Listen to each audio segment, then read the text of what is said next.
Nagao, stay on with us as we shift our focus from Thailand to Indonesia, where in the capital, Jakarta, hundreds of women dressed in pink joined the anti-government protests and marched to the parliament.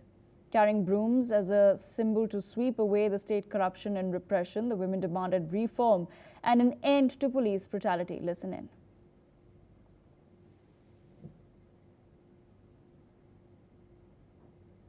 Kemarahan sebagai perempuan karena berbagai kebijakan pemerintah dan juga DPR saat ini justru bertentangan dengan upaya untuk memperbaiki kehidupan, namun justru menjerumuskan rakyat ke dalam ketiadaan lapangan pekerjaan, kemudian juga kekerasan serta diskriminasi. Kami mau bilang bahwa protes itu adalah hak kami. Protes adalah hak kami sebagai rakyat. Jadi biarkan rakyat untuk protes dengan aman tanpa kekerasan. Untuk DPR sendiri sebenarnya kami sudah cukup muak dengan yang saat ini dilakukan oleh DPR ya.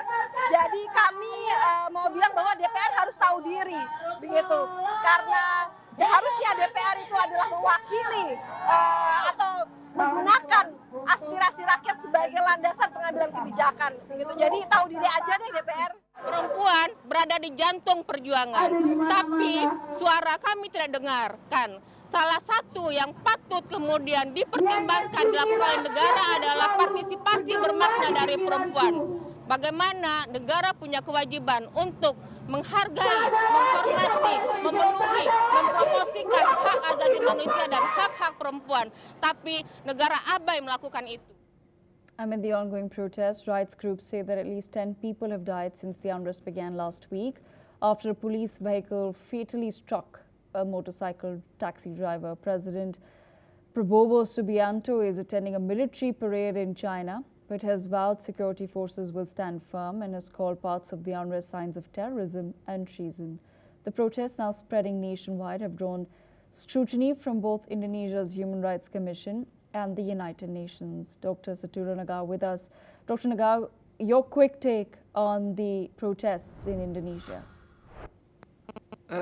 In this case, there is no place the people complain. That is a very important point. Because current President Prabowo is the successor of the former President Joko.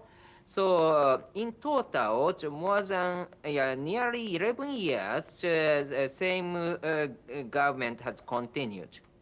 So, and during the process, there is mood and roots. It is not easy to say complaints, some expert pointed out in the Indonesian politics.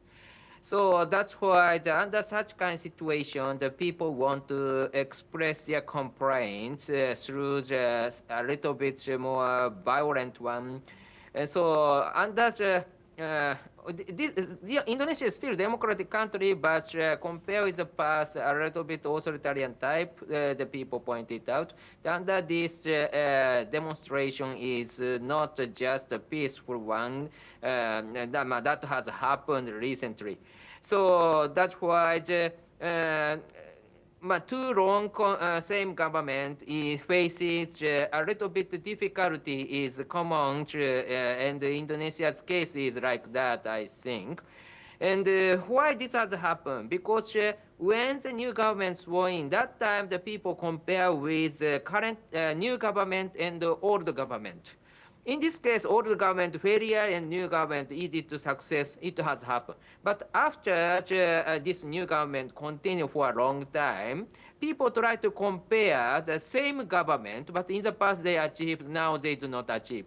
Something like that. They need to compete with themselves in the past. Same leader, but in the past they have done well. In this case, current leader, which is the same person, face a problem. That kind of things could happen. So that's why the long term is more difficult for leader to continue. Yes. That has happened in Indonesia, I think. Absolutely. Dr. Nagao, thank you so much for joining us on NewsX World with that perspective. That's all that we have.